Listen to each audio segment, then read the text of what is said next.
High students, আমি আশিস কর। আমার পলিটিক্যাল একাডেমি ইউটিউব চ্যানেলে সবাইকে স্বাগত জানাচ্ছি। আজকের তোমাদের আমরা আলোচনা করতে চলেছি যারা মূলত ক্যালকাটা ইউনিভার্সিটির 6th সেমিস্টারে পড়ছো তাদের সাজেশান নিয়ে। CC13 তোমাদের CC13 এই পেপারের সাজেশান নিয়ে আজকের আলোচনা করতে চলেছি। তোমরা জানো একটি বিষয় যে আমাদের পলিটিক্যাল একাডেমির পক্ষ থেকেই আমরা সর্বপ্রথম কিন্তু এই চ্যানেলে তোমাদের জন্য বছরের প্রথম থেকেই সাজেশান নিয়ে আসি। একমাত্র আমাদের পলিটিক্যাল একাডেমি ইউটিউব চ্যানেল সর্বপ্রথম সাজেশান প্রকাশিত করে। তোমরা পলিটিক্যাল একাডেমির এই public administration concept and perspective CC13 এই পেপারটি যাদের রয়েছে তাদের সাজেশান আজকের আমি আলোচনা করব। তার আগে একটি কথা বলি, এখনো পর্যন্ত যদি তোমরা কেউ সাবস্ক্রাইব না করে থাকো, একদম নতুন হয়ে থাকো আমার চ্যানেলে, অবশ্যই চ্যানেলটিকে সাবস্ক্রাইব করবে, কারণ এখানে রাষ্ট্রবিজ্ঞানের বিভিন্ন বিষয়গুলো নিয়ে আমরা আলোচনা করে থাকি। তাছাড়া তোমরা এই যে সমস্ত প্রশ্নগুলো আমরা বলবো, এই প্রশ্নগুলোর যে পিডিএফ, এই পিডিএফগুলো পেতে অবশ্যই ফোন করবে 8620063339। প্রথম প্রশ্নটি কি বলছে? প্রথম প্রশ্নটি বলছে জনপ্রশাসনের আলোচনায় জনপ্রশাসনের বিবর্তন প্রক্রিয়াটি আলোচনা করো। জনপ্রশাসনের আলোচনায় জনপ্রশাসনের যে বিবর্তন প্রক্রিয়া সেটি আলোচনা করো। ইংলিশ মিডিয়াম যারা রয়েছে একেবারে ইংলিশ মিডিয়ামের জন্য তৈরি করা হয়েছে। Explain the process of evolution of public administration in discussion of public administration. দ্বিতীয় প্রশ্নটা কি বলছে? জনপ্রশাসন চর্চায় রাজনীতি প্রশাসন দ্বিবিভাজন বিতর্কের প্রকৃতি আলোচনা করো। এই প্রশ্নটি তোমাদের 10 মার্কের জন্য করবে। এই প্রশ্নটি তোমরা 10 মার্কের জন্য করবে। জনপ্রশাসন চর্চায় রাজনীতি প্রশাসন দ্বিবিভাজন বিতর্কের প্রকৃতিটি আলোচনা করো। ইংলিশে যেটা বলছে, discuss the nature of the debate on politics administration dichotomy in public administration. তোমাদের একটি কথা বলে রাখি, যারা ইংলিশ মিডিয়ামে পড়ছো তোমাদের এবছরের জন্য আমাদের একাডেমি থেকে পিডিএফ ব্যাচও রয়েছে। তোমরা অনলাইন ও তোমরা সরাসরি আমাদের সাথে যোগাযোগ করে পড়তে পারো। পেইড ব্যাচও তোমাদের জন্য রয়েছে। অবশ্যই যারা ইংলিশ মিডিয়ামে পড়ছো তারা পড়তে পারো। আর যারা বাংলা মিডিয়ামে রয়েছো তোমাদের জন্য আমাদের পেইড ব্যাচ অলরেডি চালু হয়ে গেছে। তোমরা অবশ্যই আমাকে যোগাযোগ করতে পারো 8620063339 এই নম্বরে। আমাদের পেইড ব্যাচে অবশ্যই তোমরা জয়েন করতে পারবে। তার পরের প্রশ্নটি কি বলছে? তার পরের প্রশ্নটি বলছে জনপ্রশাসনের আলোচনায় সমাজতান্ত্রিক ব্যবস্থাপনার বৈশিষ্ট্যগুলি আলোচনা করো। ডিসকাস দ্য ক্যারেক্টারিস্টিক্স বা principal of socialist management in discussion of public administration. তোমাদের এই 3টি প্রশ্নের মধ্যে একটি প্রশ্ন অবশ্যই আসবে। তার মধ্যে এই যে প্রথম দুটি প্রশ্ন, এই প্রথম দুটি প্রশ্নের মধ্যে একটি প্রশ্ন অবশ্যই আসবে। তার পরের প্রশ্নটি কি বলছে? তার পরের প্রশ্নটি 4 নম্বরের প্রশ্নটি বলছে সনাতনী জনপ্রশাসনের প্রতি চ্যালেঞ্জ রূপে নয়া জনপ্রশাসনের উদ্ভব ও বৈশিষ্ট্যসমূহ আলোচনা করো। সনাতনী জনপ্রশাসনের প্রতি চ্যালেঞ্জ রূপে নয়া জনপ্রশাসনের উদ্ভব ও বৈশিষ্ট্যসমূহ আলোচনা করো। Discuss the emergence and features of the new public administration as a challenge to classical public administration. পরের প্রশ্নটি কি বলছে? পরের প্রশ্নটি বলছে জনপ্রশাসনে আদেশের ঐক্য নিয়ন্ত্রণের পরিধি বলতে কি বোঝায় তা ব্যাখ্যা করো। এই প্রশ্নটিও তোমরা 10 মার্কের জন্য রেডি করবে। পরের প্রশ্নটি বলছে explain what is mean by unity of command and scope of control in public administration. পরের প্রশ্নটা কি বলছে?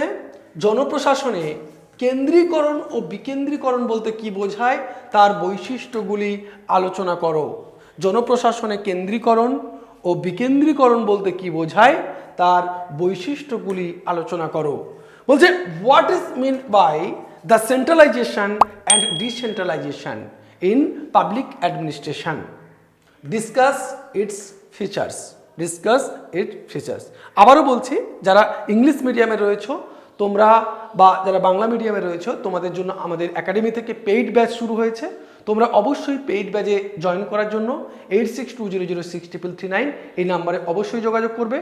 আর নিচে হোয়াটসঅ্যাপ লিঙ্ক দেওয়া হবে, হোয়াটসঅ্যাপ লিঙ্ক থেকে আমাদের 6 সেমিস্টার যে গ্রুপ রয়েছে সেই 6 সেমিস্টার গ্রুপে তোমরা যুক্ত হতে পারবে। পরের প্রশ্নটি রয়েছে, দেখো বলছে জনপ্রশাসনে কর্মধারা ও কর্মীবৃন্দের গুরুত্ব অস্বীকার করা যায় না, বিবৃতিটি ব্যাখ্যা করো। কি বলছে, জনপ্রশাসনে কর্মধারা ও কর্মীবৃন্দ গুরুত্ব অস্বীকার করা যায় না, বিবৃতিটি ব্যাখ্যা করো। এটাও তোমরা 10-এর জন্য করবে, 10-এর জন্য, এটাও তোমরা 10-এর জন্য করবে। বলছে the importance of line and staff public administration can not be denied, explain the statement, explain this statement. পরের প্রশ্ন বলছে শাসন বলতে কি বোঝায়, শাসন ও সরকারের মধ্যে সংযোগ ও পার্থক্য ব্যাখ্যা করো। শাসন বলতে কি বোঝায়, শাসন ও সরকারের মধ্যে সংযোগ ও পার্থক্য ব্যাখ্যা করো। ইংলিশে বলছে what do you understand by governance, explain the linkage and distinction between governance and government, এই দুটোর মধ্যে পার্থক্য করতে বলছে। পরের প্রশ্নটি কি বলছে, পরের প্রশ্নটি বলছে বৈদ্যুতিন প্রশাসনের সুবিধা ও অসুবিধাগুলি কি কি, বৈদ্যুতিন প্রশাসনের সুবিধা ও অসুবিধাগুলি কি কি। বলছে what are the advantage and disadvantage of E governance, what are the advantage এবং ডিসঅ্যাডভান্টেজ অফ গভর্নেন্স। এতক্ষণ আলোচনা করছিলাম আমরা মডিউল 1, এবারে মডিউল 2 থেকে কি কি প্রশ্ন আমরা রেখেছি সেই প্রশ্নগুলো আমরা দেখে নেব। মডিউল 2 থেকে যে প্রশ্নগুলো আমি রাখার চেষ্টা করেছি, প্রথম প্রশ্নটি হচ্ছে আমলাতন্ত্র একটি লৌহ খাঁচা, এই বিবৃতিটির আলোকে ওয়েবারের তত্ত্বায়নে আমলাতন্ত্রের বৈশিষ্ট্য সমূহ বিশ্লেষণ করো। বলছে bureaucracy is an iron cage, analyze the features of bureaucracy in Weber's theorization in the light of the statement. পরের প্রশ্নটি বলছে তুমি কি মনে করো রিক্সের প্রিজম সদৃশ্য মডেল জনপ্রশাসনে নতুন বিশ্লেষণ ধারার জন্ম দেয়, উত্তরের সপক্ষে যুক্তি দাও, উত্তরের সম্পর্কে বা উত্তরের সপক্ষে যুক্তি দাও। বলছে do you think that Riggs prismatic model gives birth to new approach in public administration? Give reason for your answer. এই প্রশ্নগুলো কিন্তু তোমাদের প্রত্যেকটা খুব ইম্পর্টেন্ট প্রশ্ন। এই যে প্রশ্নটা, এই প্রশ্নটা তোমাদের এবছরের জন্য 100% আসবেই পরীক্ষাতে, 100% তোমরা ধরে নিতে পারো এটাও আসবে পরীক্ষাতে।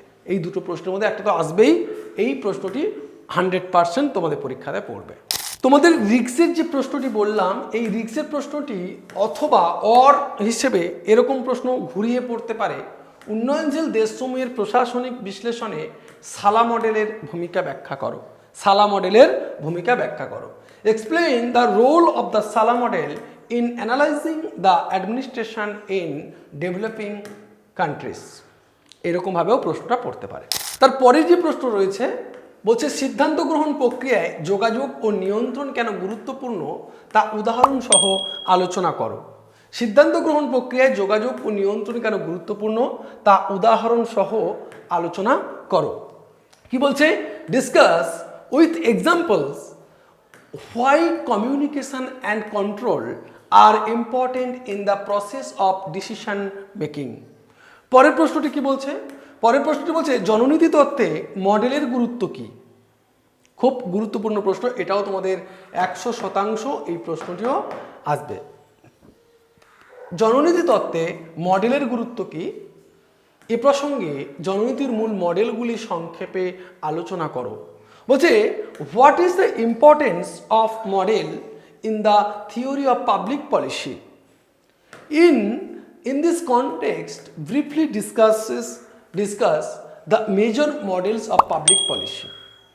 তোমাদের এই প্রশ্নগুলো সিসি 13 থেকে তোমাদের জন্য অত্যন্ত ইম্পর্টেন্ট। এর মধ্য থেকে সমস্ত প্রশ্ন তোমরা কমন পাবে তোমাদের পরীক্ষাতে।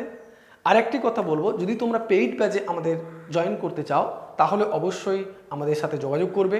সে ইংলিশ মিডিয়াম হোক এবং বেঙ্গলি মিডিয়াম হোক, আমাদের একাডেমি থেকে তোমাদের অনেকগুলো টিচার রয়েছে তাদের মাধ্যমে আমরা পড়াবো তোমাদের এবং তোমাদের প্রস্তুতি দেব। তোমাদের এখানে আমরা যেটা দেব সেটা হচ্ছে A++ নোটস এখানে দেওয়া হয়। তার সাথে সাথে তোমাদের থাকে সমস্ত পার্টগুলো ভালো করে বোঝানো হয়, কিভাবে তোমাদের পড়তে হবে, কিভাবে করতে হবে।